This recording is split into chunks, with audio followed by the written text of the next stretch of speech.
रात के 2 बज चुके हैं। पूरा घर सो रहा है। बाहर सड़क पर सन्नाटा है। पंखे की आवाज तक साफ सुनाई दे रही है। लेकिन तुम्हारे भीतर शोर है। इतना शोर कि नींद आंखों के सामने खड़ी होकर भी भीतर नहीं आ पा रही। तुम बिस्तर पर लेटे हो। एक करवट, फिर दूसरी करवट, फिर मोबाइल उठाते हो। समय देखते हो। 2:13, फिर 2:27, फिर 2:39। लेकिन समस्या समय नहीं है। समस्या वह विचार है जो तुम्हारा पीछा नहीं छोड़ रहा। क्या होगा अगर नौकरी चली गई? क्या होगा अगर मैं असफल हो गया?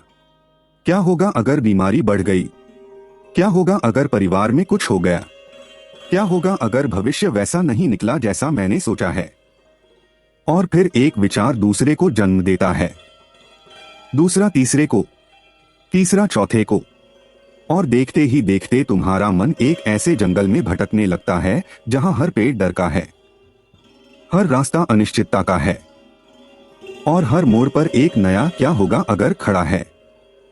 दिल की धड़कन थोड़ी तेज हो जाती है, सांस थोड़ी भारी लगती है। शरीर बिस्तर पर है, लेकिन मन कहीं और भाग रहा है, बहुत दूर, उस भविष्य में जो अभी आया भी नहीं और शायद कभी आएगा भी नहीं। लेकिन उस क्षण चिंता इतनी वास्तविक लगती है जैसे वह अभी तुम्हारे सामने खड़ी हो। अगर तुमने कभी ऐसी रातें देखी हैं तो तुम अकेले नहीं हो। आज लाखों लोग इसी युद्ध से गुजर रहे हैं। बाहर से सब सामान्य दिखाई देता है। वे नौकरी पर जाते हैं, लोगों से मुस्कुराकर बात करते हैं, सोशल मीडिया पर तस्वीरें डालते हैं, लेकिन भीतर एक अदृश्य लड़ाई चल रही होती है। एक ऐसी लड़ाई जिसके घाव दिखाई नहीं देते, एक ऐसा भय जिसका कोई स्पष्ट चेहरा नहीं होता। और सबसे कठिन बात यह है कि कई बार चिंता का कारण भी स्पष्ट नहीं होता, बस बेचैनी होती है। एक लगातार चलती हुई बेचैनी, जैसे कुछ गलत होने वाला है, जैसे कोई संकट आने वाला है, जैसे मन हमेशा चौकन्ना रहने को मजबूर हो। अब सोचो, यदि चिंता केवल आधुनिक समस्या होती तो शायद हम इसे केवल आधुनिक समाधान से समझते। लेकिन क्या होगा यदि मैं तुमसे कहूं कि हजारों वर्ष पहले भी एक मनुष्य इसी प्रकार कांप रहा था। उसकी हथेलियां भीग रही थीं, उसका शरीर थरथरा रहा था, उसकी सोच बिखर चुकी थी, उसकी आंखों के सामने भविष्य का भय खड़ा था। और वह व्यक्ति कोई साधारण मनुष्य नहीं था, वह अर्जुन था। हाँ, वही अर्जुन जिसे हम महाभारत का महानतम योद्धा कहते हैं। कुरुक्षेत्र के मैदान में खड़ा वह योद्धा उस क्षण इतना व्याकुल था कि उसका धनुष हाथ से छूट गया। उसकी समस्या युद्ध नहीं थी, उसकी समस्या उसका मन था। और यहीं से शुरू होती है एक ऐसी यात्रा जिसने हजारों वर्षों से चिंतित मनुष्यों को दिशा दी है। क्योंकि भगवद गीता केवल मोक्ष की पुस्तक नहीं है, वह भयभीत मनुष्य और शांत मनुष्य के बीच का पुल भी है। और आश्चर्य की बात यह है कि गीता चिंता के लिए कोई जटिल दर्शन नहीं देती। वह 3 ऐसे उपाय देती है जो आज भी उतने ही जीवित हैं जितने कुरुक्षेत्र में थे। लेकिन प्रश्न यह है, यदि अर्जुन जैसा योद्धा चिंता के सामने टूट सकता है तो आखिर उसे संभालने वाला रहस्य क्या था? यदि तुमने कभी बिना किसी स्पष्ट कारण के बेचैनी महसूस की है तो यह भाग तुम्हारे लिए है। क्योंकि चिंता की सबसे बड़ी समस्या यह नहीं है कि वह हमें डराती है। सबसे बड़ी समस्या यह है कि वह हमें यह विश्वास दिला देती है कि हम अकेले हैं, कि शायद केवल हमारे साथ ऐसा हो रहा है, कि शायद बाकी लोग हमसे अधिक मजबूत हैं, कि शायद हम ही कमजोर हैं। लेकिन सच इससे बिल्कुल अलग है। चिंता किसी एक वर्ग की समस्या नहीं है। वह विद्यार्थी के पास भी जाती है, व्यापारी के पास भी, गृहस्थ के पास भी, संत के पास भी, राजा के पास भी, और कभी कभी तो उन लोगों के पास सबसे अधिक जाती है जिनके पास खोने के लिए सबसे अधिक होता है। एक विद्यार्थी को देखो, परीक्षा में अभी 2 महीने बाकी हैं, लेकिन उसका मन आज ही परिणाम देख रहा है। वह पढ़ने बैठता है, लेकिन पढ़ाई से अधिक समय परिणाम की कल्पना में निकल जाता है। यदि कम अंक आए तो, यदि चयन न हुआ तो, यदि सब मुझसे आगे निकल गए तो। शरीर वर्तमान में बैठा है, मन भविष्य में भाग रहा है। अब एक युवा को देखो, नौकरी है, वेतन भी ठीक है, लेकिन हर सप्ताह उसे लगता है कि कहीं कंपनी कर्मचारियों की छंटनी न कर दे, कहीं अर्थव्यवस्था खराब न हो जाए, कहीं करियर रुक न जाए। वह कार्यालय में काम कम और मन में भविष्य की फिल्म अधिक देखता है। फिर एक माँ को देखो, बच्चा स्कूल गया है, सब ठीक है, फिर भी मन में चिंता है। वह सुरक्षित पहुंचा होगा या नहीं, उसने खाना खाया होगा या नहीं, भविष्य में उसका जीवन कैसा होगा। चिंता प्रेम का रूप धारण करके आती है और धीरे धीरे शांति को खा जाती है। यही चिंता का स्वभाव है। वह अक्सर किसी वास्तविक घटना से नहीं, किसी संभावित घटना से जन्म लेती है, यानी जो अभी हुआ ही नहीं, लेकिन मन उसे ऐसा अनुभव करता है जैसे वह घट चुका हो। यहीं पर एक बहुत गहरी बात समझनी होगी। चिंता और योजना एक जैसी नहीं है। योजना उपयोगी है, चिंता थका देती है। योजना समस्या का समाधान खोजती है, चिंता समस्या को बार बार दोहराती है। योजना तुम्हें वर्तमान में सक्रिय बनाती है, चिंता तुम्हें भविष्य में कैदी बना देती है। लेकिन मनुष्य चिंता के जाल में फंसता क्यों है? इस प्रश्न का उत्तर केवल आधुनिक मनोविज्ञान ही नहीं देता, भारतीय शास्त्र भी देते हैं। और आश्चर्य की बात है कि दोनों कई स्थानों पर एक ही दिशा में संकेत करते हैं। शास्त्र भगवद गीता के 6 अध्याय में अर्जुन स्वयं स्वीकार करते हैं कि मन अत्यंत चंचल है। वे कहते हैं, चंचल ही मनः कृष्ण प्रमाथि बलवदृढ़म्। भगवद गीता अध्याय 6 श्लोक 34।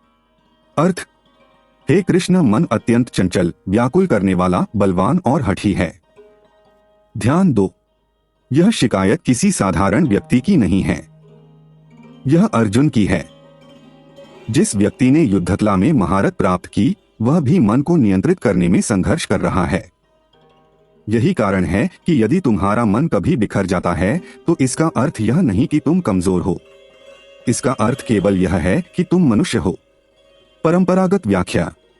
गीता के भाष्यकार बताते हैं कि मन का स्वभाव ही गति करना है। वह एक विचार से दूसरे विचार तक जाता है, एक संभावना से दूसरी संभावना तक जाता है। यदि उसे दिशा न मिले तो वह भय की ओर भी जा सकता है, मोह की ओर भी, कल्पना की ओर भी। आधुनिक प्रयोग। आज न्यूरोसाइंस भी बताती है कि मानव मस्तिष्क संभावित खतरों को पहचानने के लिए विकसित हुआ है। यानी हमारा मस्तिष्क सुरक्षा के लिए भविष्य के जोखिमों की कल्पना करता है। समस्या तब शुरू होती है जब यह क्षमता नियंत्रण से बाहर हो जाती है, जब खतरे की पहचान जीवन रक्षा के बजाय जीवन व्यापी चिंता बन जाती है। और यही आज लाखों लोगों के साथ हो रहा है। लेकिन यहां एक और परत है। कई बार चिंता का कारण भविष्य नहीं होता, कई बार कारण नियंत्रण की इच्छा होती है। हम चाहते हैं कि सब कुछ हमारे अनुसार हो, हम चाहते हैं कि भविष्य निश्चित हो, हम चाहते हैं कि कोई गारंटी मिल जाए। लेकिन जीवन गारंटी नहीं देता, जीवन संभावना देता है। यही संघर्ष पैदा होता है। सोचो, यदि कोई तुम्हें आज यह वचन दे दे कि अगले 10 वर्षों में तुम्हारे जीवन में कोई कठिनाई नहीं आएगी, तो तुम्हारी आधी चिंताएं उसी क्षण समाप्त हो जाएंगी। लेकिन ऐसा कोई वचन किसी के पास नहीं है, न राजा के पास, न वैज्ञानिक के पास, न किसी गुरु के पास। और यही कारण है कि चिंता का वास्तविक समाधान भविष्य को नियंत्रित करना नहीं हो सकता, क्योंकि भविष्य नियंत्रण में ही नहीं है। समाधान कहीं और होना चाहिए। और यही गीता का मार्ग आधुनिक सोच से अलग दिशा में मुड़ता है। गीता चिंता को केवल मानसिक समस्या नहीं मानती, वह इसे दृष्टि की समस्या भी मानती है। जब मनुष्य बार बार उस चीज को पकड़ने की कोशिश करता है जो उसके नियंत्रण में नहीं है, तब चिंता बढ़ती है। जब वह उस चीज को भूल जाता है जो उसके नियंत्रण में है, तब भी चिंता बढ़ती है। इसलिए श्री कृष्ण अर्जुन को सबसे पहले युद्ध जीतने की तकनीक नहीं सिखाते, वे मन को समझना सिखाते हैं। क्योंकि यदि मन हार गया तो बाहरी जीत भी भीतर शांति नहीं दे पाएगी, और यदि मन स्थिर हो गया तो कठिन परिस्थितियां भी सहन की जा सकती हैं। अब एक क्षण के लिए अपनी पिछली सबसे बड़ी चिंता को याद करो। शायद नौकरी की, शायद पैसे की, शायद किसी रिश्ते की, शायद स्वास्थ्य की। अब ईमानदारी से सोचो, उनमें से कितनी चिंताएं वैसी ही घटीं जैसी तुमने कल्पना की थी? अधिकांश लोग पाएंगे कि बहुत कम, कई कभी घटी ही नहीं। कुछ अलग रूप में घटी, कुछ का समाधान अपने आप निकल आया, लेकिन चिंता ने उनसे पहले ही उनकी शांति छीन ली थी। यही चिंता का सबसे बड़ा छल है। वह भविष्य का दर्द वर्तमान में वसूल लेती है, और कई बार उस भविष्य का आगमन ही नहीं होता। तो क्या इसका अर्थ है कि चिंता को अनदेखा कर देना चाहिए? नहीं। क्या इसका अर्थ है कि जिम्मेदारियां छोड़ देनी चाहिए? नहीं। क्या इसका अर्थ है कि भविष्य की योजना बनानी ही नहीं चाहिए? बिल्कुल नहीं। गीता का मार्ग पलायन का मार्ग नहीं है, वह जागरूकता का मार्ग है। और इसी कारण श्री कृष्ण चिंता के लिए 3 उपाय देते हैं। 3 ऐसे उपाय जो केवल सिद्धांत नहीं हैं, अभ्यास हैं, अनुभव हैं। और उन्हीं उपायों की शुरुआत उस क्षण से होती है जब कुरुक्षेत्र के मैदान में अर्जुन अपने मन की हार स्वीकार करते हैं। क्योंकि जब तक मनुष्य यह स्वीकार नहीं करता कि उसका मन भटक रहा है, तब तक उसे सही दिशा भी नहीं मिलती। और अब समय आ गया है उस मैदान में लौटने का, जहां एक चिंतित योद्धा अपने सारथी से पूछ रहा था, मैं इस मन का क्या करूं? और जहां से गीता का पहला वैदिक उपाय प्रकट होता है। कुरुक्षेत्र का मैदान केवल युद्ध भूमि नहीं था, वह मनुष्य के मन का दर्पण भी था। सूर्य ऊपर चढ़ चुका था, धूल हवा में तैर रही थी, हजारों रथों की कतारें दूर तक फैली हुई थीं। शंख बज चुके थे, धनुष चढ़ चुके थे, इतिहास सांस रोके खड़ा था। लेकिन इस विशाल दृश्य के बीच एक व्यक्ति ऐसा था जिसके भीतर का संसार बिखर चुका था। अर्जुन। जब हम गीता पढ़ते हैं तो अक्सर हम उन्हें एक महान योद्धा के रूप में देखते हैं, लेकिन उस दिन वे केवल योद्धा नहीं थे, वे एक चिंतित मनुष्य थे। एक ऐसा मनुष्य जिसका मन भविष्य की असंख्य संभावनाओं में उलझ चुका था। उन्होंने अपने सामने खड़े लोगों को देखा, भीष्म, द्रोण, कृपाचार्य, भाई, मित्र, संबंधी। और अचानक उनके मन ने भविष्य की एक भयानक तस्वीर बनानी शुरू कर दी। यदि युद्ध हुआ तो? यदि ये सब मारे गए तो? यदि कुल नष्ट हो गया तो? यदि समाज टूट गया तो? यदि भविष्य अंधकारमय हो गया तो? ध्यान दो, अर्जुन उस क्षण वर्तमान में नहीं थे, वे भविष्य में जी रहे थे।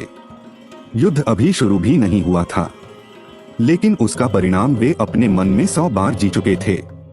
यही चिंता का स्वभाव है, वह वास्तविकता से पहले कल्पना में संकट पैदा करती है।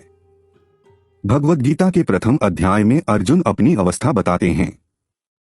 वे कहते हैं, सीदंती मम गात्राणि मुखं च परिशुष्यति, वेप्थुष्ट शरीरे में रोमहर्षश्च जायते।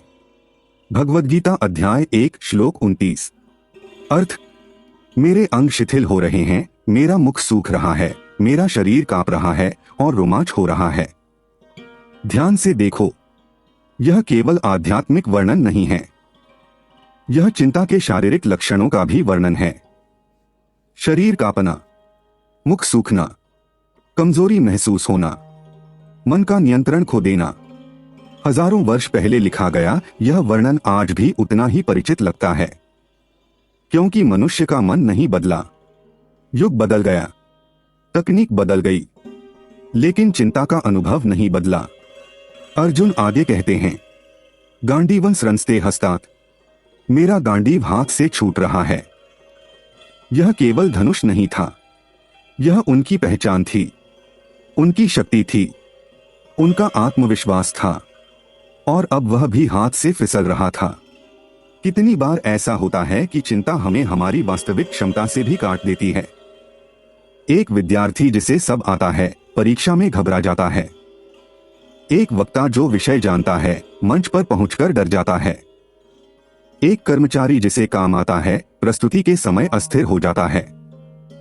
समस्या क्षमता की नहीं होती, समस्या उस क्षण मन की होती है।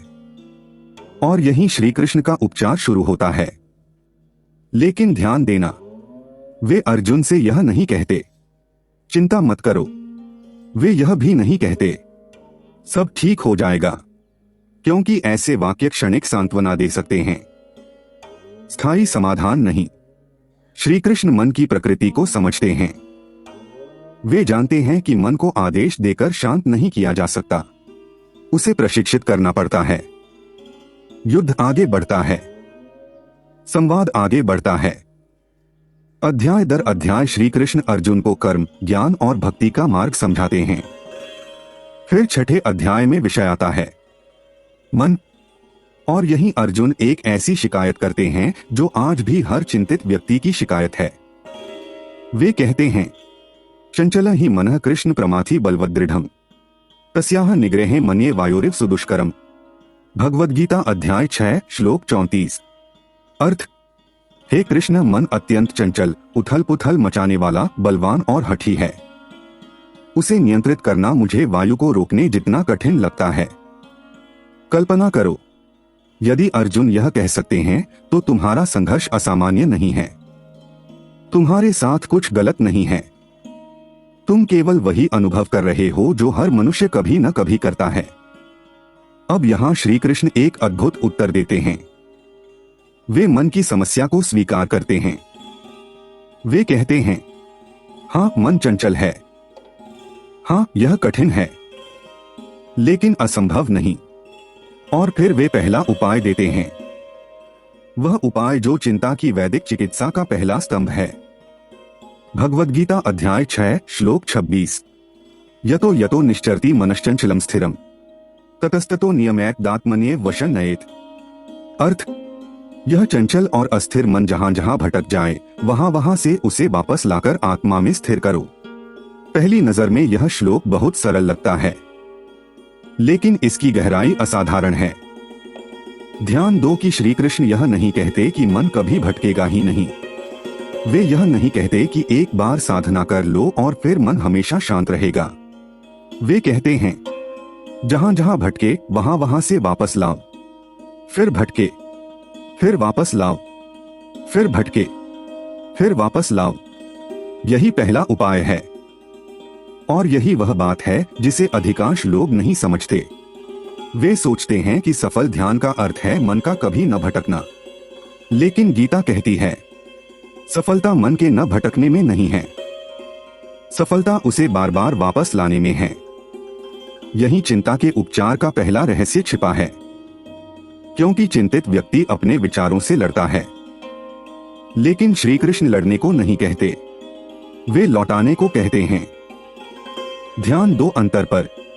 यदि मैं कहूं इस विचार को मत सोचो, तो वह विचार और शक्तिशाली हो जाता है। लेकिन यदि मैं कहूं ठीक है, विचार आया, अब धीरे से ध्यान वापस लाओ, तो मन के साथ संबंध बदल जाता है।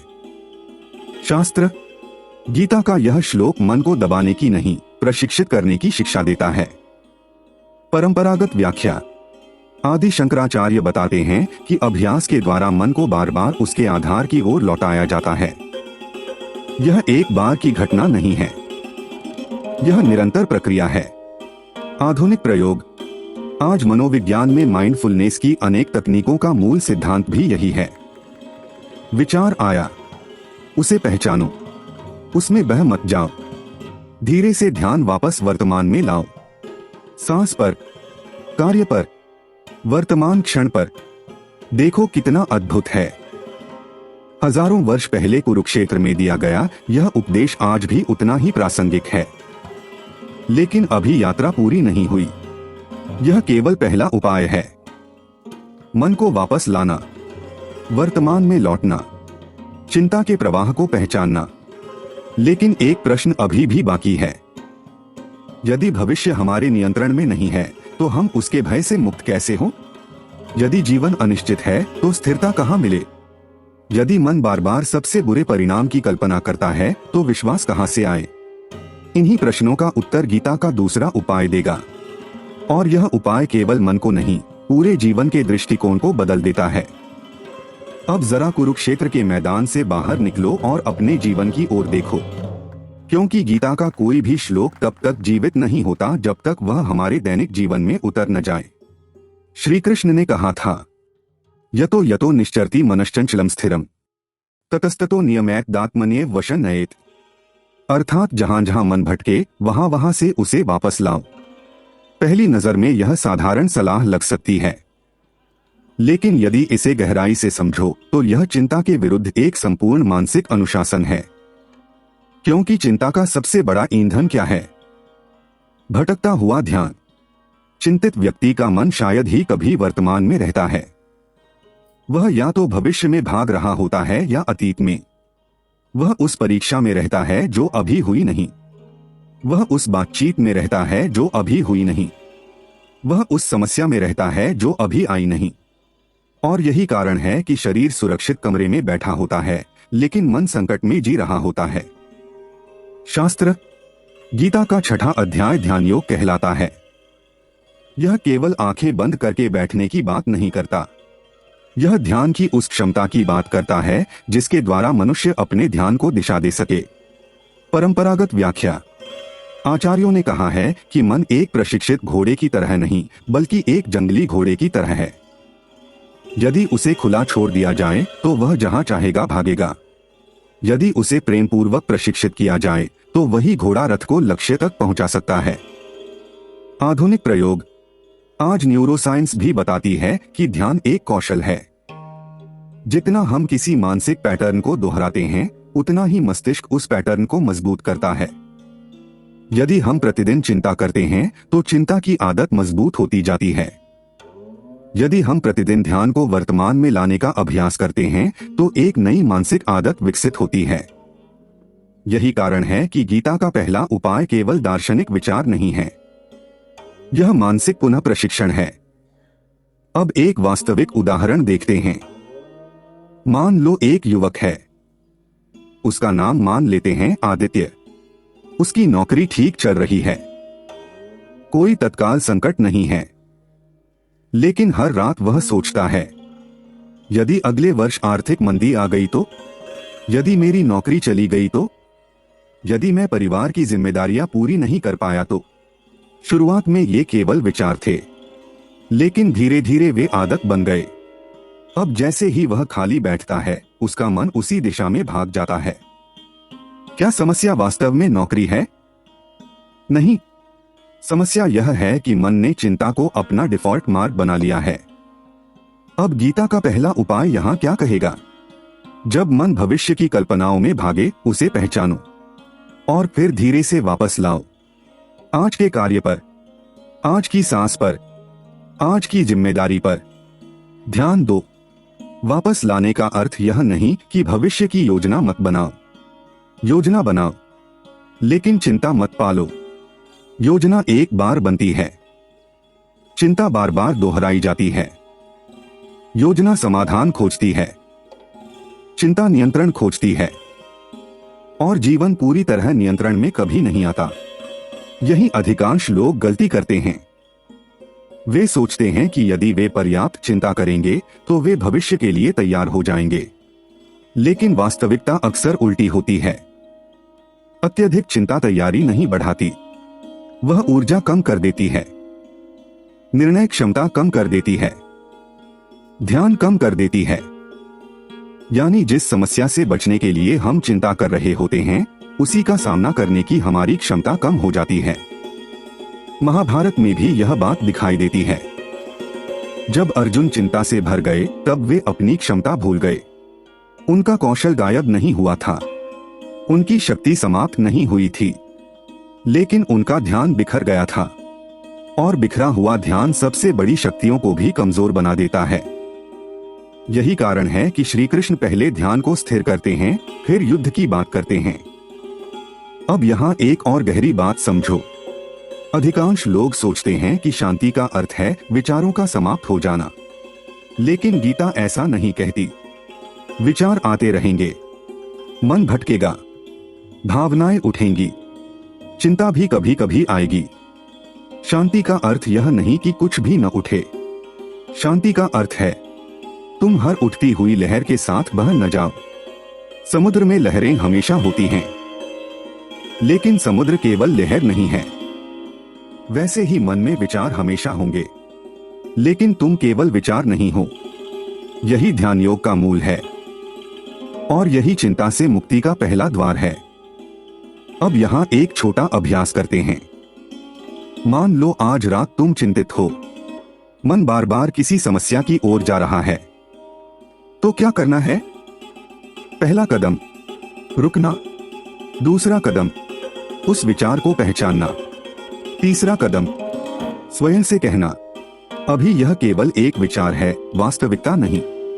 चौथा कदम ध्यान को वर्तमान में लाना, सांस पर, शरीर पर या उस कार्य पर जो इस क्षण सामने है। यही गीता का अभ्यास है, सरल लेकिन अत्यंत शक्तिशाली, क्योंकि धीरे धीरे तुम समझने लगते हो कि मन का हर विचार सत्य नहीं होता, हर डर भविष्यवाणी नहीं होता, हर चिंता वास्तविक खतरा नहीं होती। और जब यह समझ विकसित होती है तो चिंता की पकड़ कमजोर होने लगती है। लेकिन अब भी एक बड़ी समस्या बची हुई है।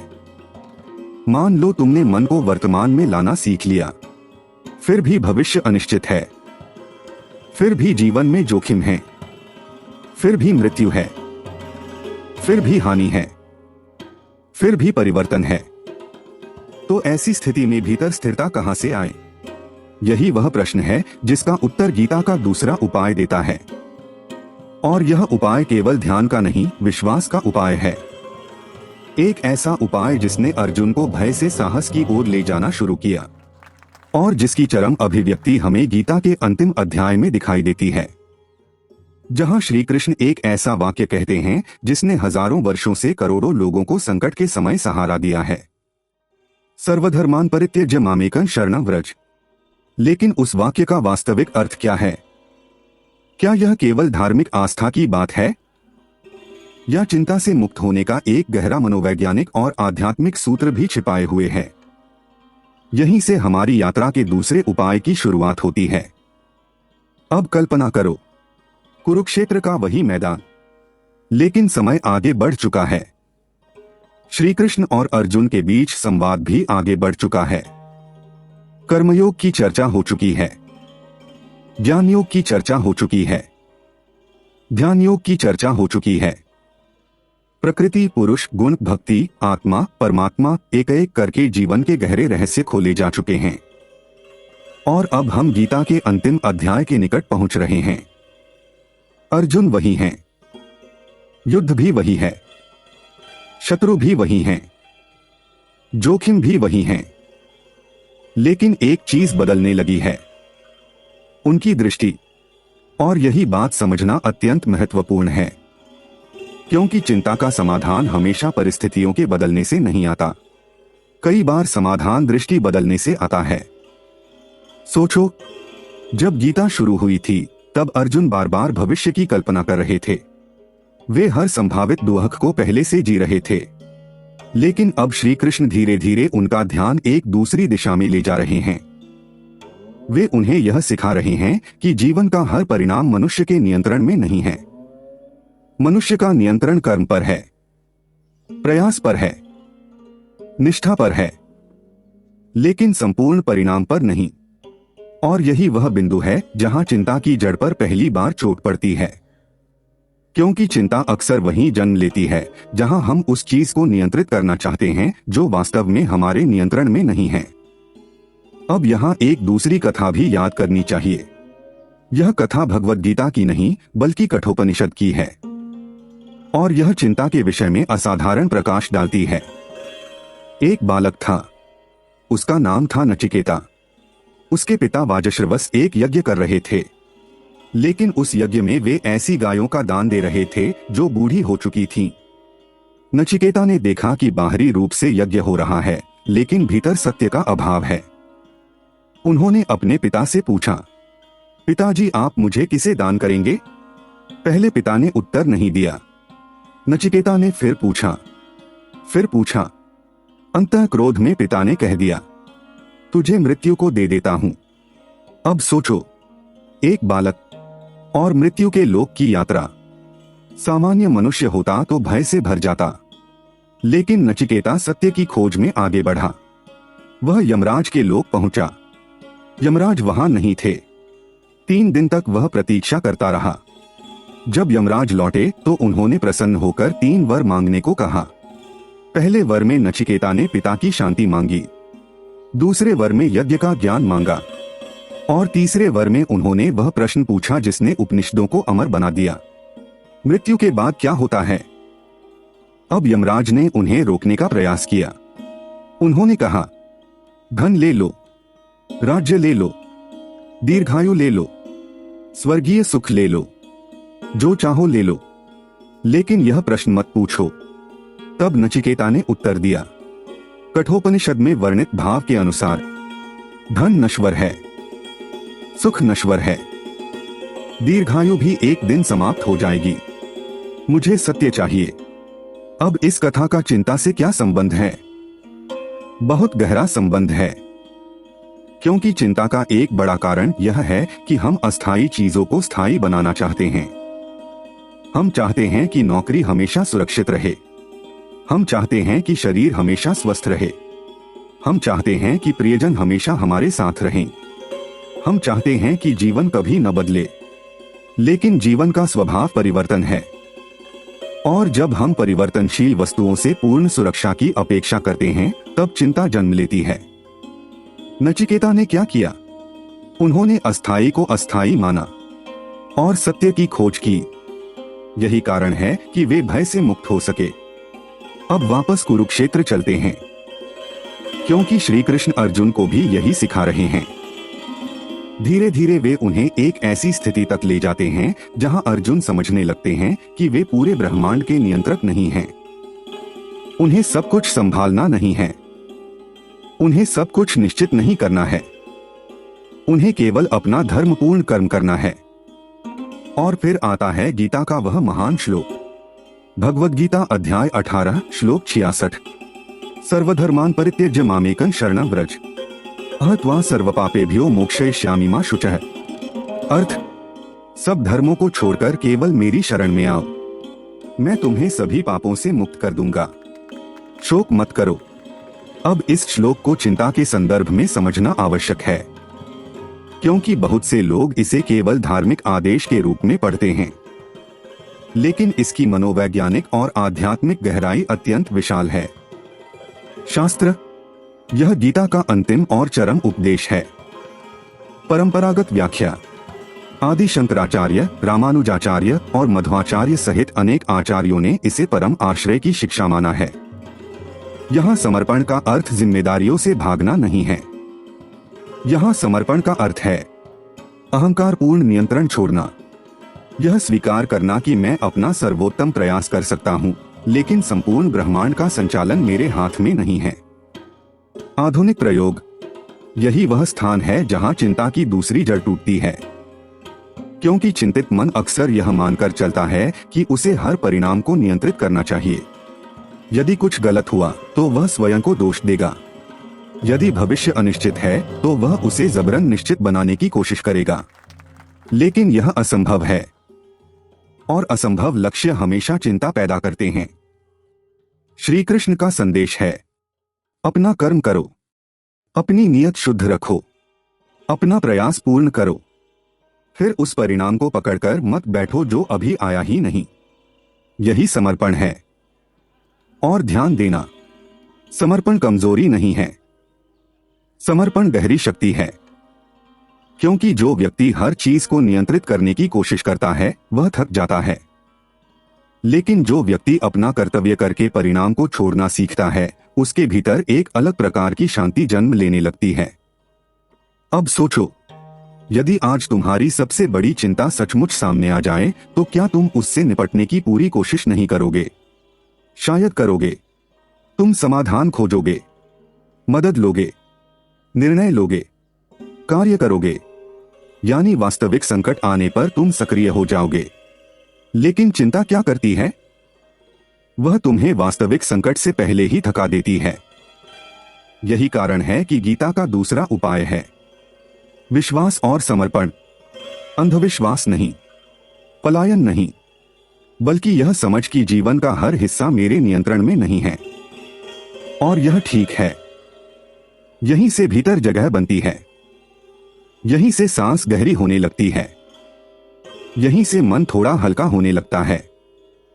लेकिन अभी एक तीसरा उपाय बाकी है और यह शायद सबसे आश्चर्यजनक है, क्योंकि अधिकांश लोग सोचते हैं कि चिंता केवल विचारों की समस्या है। गीता कहती है, नहीं, चिंता का संबंध पहचान से भी है। तुम स्वयं को क्या मानते हो इससे भी है। और जब यह पहचान बदलती है तब भय की जड़ें भी बदलने लगती हैं। यही हमारी यात्रा का तीसरा और सबसे गहरा उपाय होगा। अब तक की यात्रा में हमने चिंता के दो गहरे कारण देखे हैं। पहला कारण था भटकता हुआ मन, दूसरा कारण था हर चीज को नियंत्रित करने की इच्छा।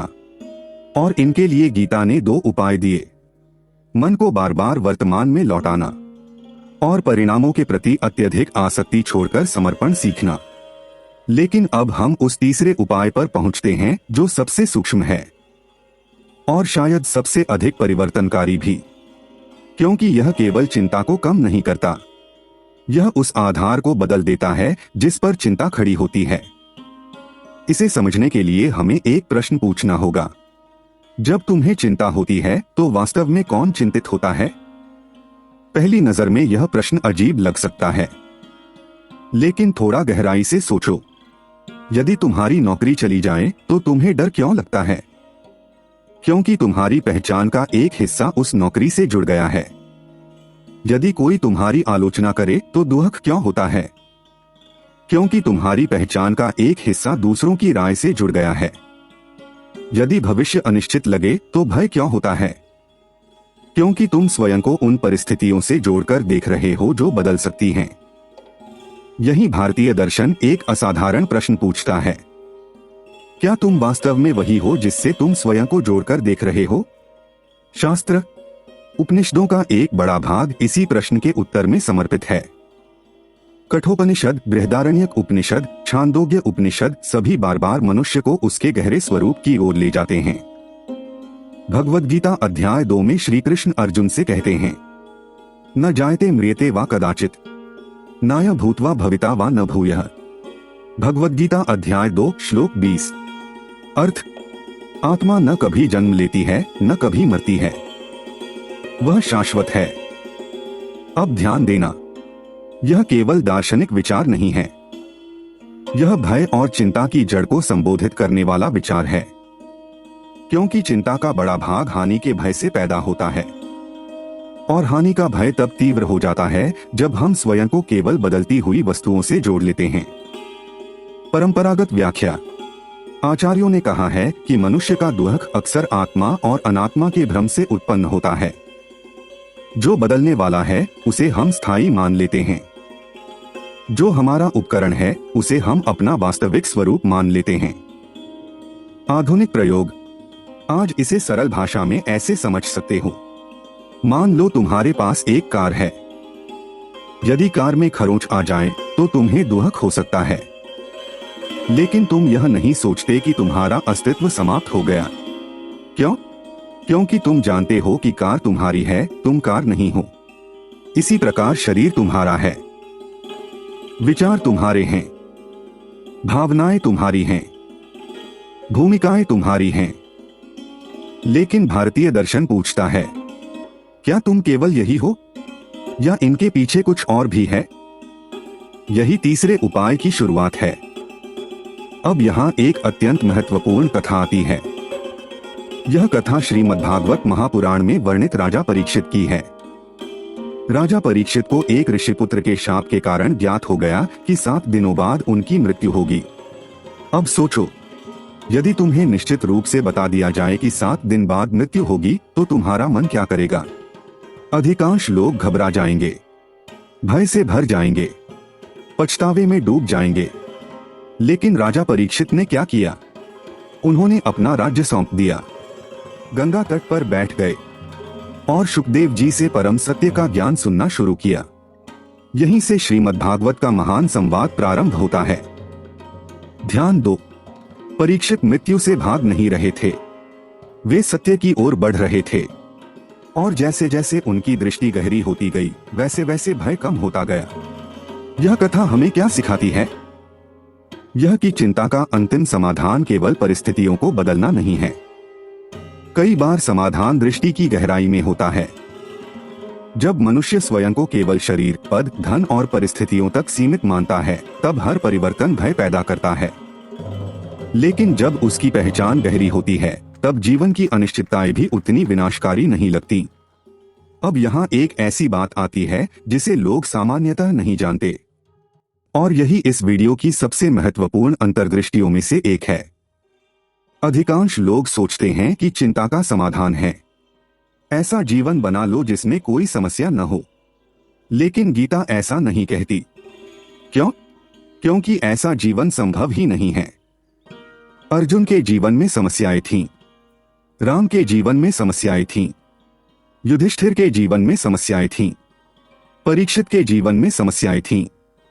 समस्या का अभाव शांति की गारंटी नहीं है, और समस्या की उपस्थिति अशांति की गारंटी नहीं है।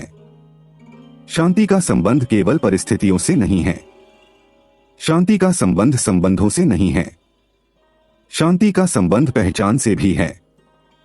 यानी मैं स्वयं को क्या मानता हूं। अब इन 3 उपायों को एक साथ रखो। पहला उपाय, जब मन भटके उसे वापस लाओ, गीता 6:26। दूसरा उपाय, जो तुम्हारे नियंत्रण में नहीं है उसे पकड़कर मत बैठो, समर्पण सीखो, गीता 18:66। तीसरा उपाय, स्वयं को केवल बदलती परिस्थितियों से मत जोड़ो, अपने गहरे स्वरूप को पहचानो, गीता अध्याय 2 और उपनिषदों की शिक्षा। यही चिंता का वैदिक उपचार है। और यहां एक अंतिम विरोधाभासी सत्य समझो। लोग सोचते हैं कि चिंता उन्हें सुरक्षित रखती है, लेकिन वास्तविकता यह है कि चिंता अक्सर ऊर्जा चुरा लेती है। साहस सुरक्षा देता है, स्पष्टता सुरक्षा देती है, वर्तमान में जीने की क्षमता सुरक्षा देती है, लेकिन निरंतर चिंता नहीं। श्री कृष्ण अर्जुन को चिंतित योद्धा से निर्भय योद्धा इसलिए नहीं बनाते क्योंकि उन्होंने भविष्य बदल दिया। वे इसलिए बदलते हैं क्योंकि उन्होंने अर्जुन की दृष्टि बदल दी। और यही परिवर्तन आज भी संभव है। तुम्हारे लिए, मेरे लिए, हर उस व्यक्ति के लिए जो रात को जागकर भविष्य से लड़ता है, हर उस व्यक्ति के लिए जो बार बार सबसे बुरे परिणाम की कल्पना करता है, हर उस व्यक्ति के लिए जो शांति चाहता है लेकिन रास्ता नहीं जानता। लेकिन ज्ञान केवल सुन लेने से परिवर्तन नहीं होता, ज्ञान को अभ्यास में बदलना पड़ता है। और इसलिए अब समय है उस व्यावहारिक मार्ग पर आने का जिसे तुम आज से ही अपने जीवन में लागू कर सकते हो। ऐसा मार्ग जो केवल प्रेरणा नहीं देगा, बल्कि धीरे धीरे तुम्हारे मन को प्रशिक्षित करेगा और चिंता की पकड़ को कमजोर करना शुरू करेगा। अब तक हमने चिंता को समझा, हमने उसके कारणों को देखा, हमने गीता के 3 उपायों को समझा। लेकिन अब सबसे महत्वपूर्ण प्रश्न है, कल सुबह जब तुम उठोगे तब क्या करोगे? क्योंकि ज्ञान तभी उपयोगी होता है जब वह जीवन में उतर सके।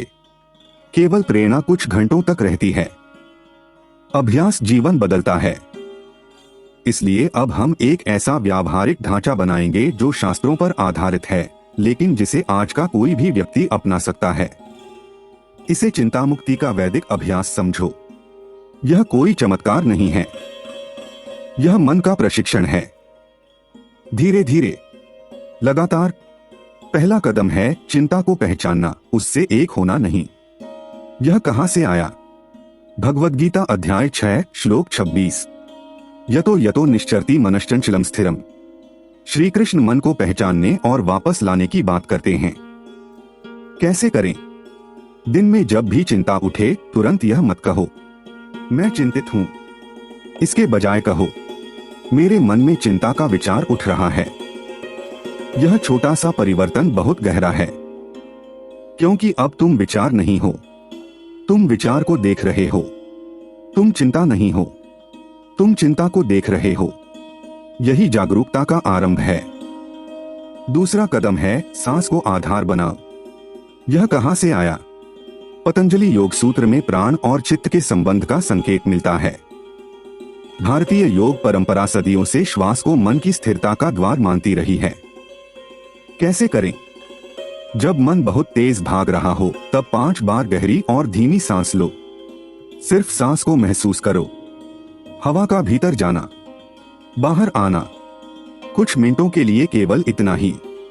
तुम्हारी चिंता तुरंत समाप्त नहीं होगी, लेकिन उसका वेग कम होने लगेगा, और कभी कभी यही सबसे आवश्यक होता है। तीसरा कदम है नियंत्रण की सूची बनाओ। यह कहां से आया? गीता का कर्मयोग, विशेष रूप से अध्याय 2 और 18 की शिक्षा। कैसे करें? जब कोई बड़ी चिंता हो, कागज पर 2 स्तंभ बनाओ। पहले स्तंभ में लिखो, क्या मेरे नियंत्रण में है? दूसरे में लिखो, क्या मेरे नियंत्रण में नहीं है? फिर अपनी ऊर्जा पहले स्तंभ पर लगाओ। दूसरे स्तंभ को स्वीकार करने का अभ्यास करो। यह सरल लगता है, लेकिन यही चिंता और कर्म के बीच का अंतर है। चिंता दूसरे स्तंभ पर ऊर्जा खर्च करती है, कर्म पहले स्तंभ पर। चौथा कदम है प्रतिदिन एक समय वर्तमान में लौटने का अभ्यास। यह कहां से आया? गीता 6:26। ध्यान योग। कैसे करें? दिन में कम से कम एक बार 5 से 10 मिनट तक केवल एक कार्य करो। यदि भोजन कर रहे हो तो केवल भोजन करो। यदि चल रहे हो तो केवल चलो। यदि चाय पी रहे हो तो केवल चाय पियो। मोबाइल नहीं, समाचार नहीं, अन्य विचारों के पीछे भागना नहीं। यह साधारण अभ्यास ध्यान की मांसपेशी को मजबूत करता है, और यही मांसपेशी चिंता के समय काम आती है। 5वां कदम है मृत्यु की नहीं, अनित्यता की स्मृति। यह सुनकर कुछ लोग चौंक सकते हैं, लेकिन ध्यान से सुनो। यह कहां से आया? कठोपनिषद, भगवद गीता अध्याय 2, श्रीमद् भागवत में राजा परीक्षित का प्रसंग। कैसे करें? प्रतिदिन कुछ क्षण यह याद करो कि जीवन बदलता है, परिस्थितियां बदलती हैं, शरीर बदलता है, समय बदलता है। यह सोच निराशा के लिए नहीं है, यह आसक्ति को संतुलित करने के लिए है। जब हम परिवर्तन को स्वीकार करते हैं, तब अनिश्चितता का भय थोड़ा कम होने लगता है।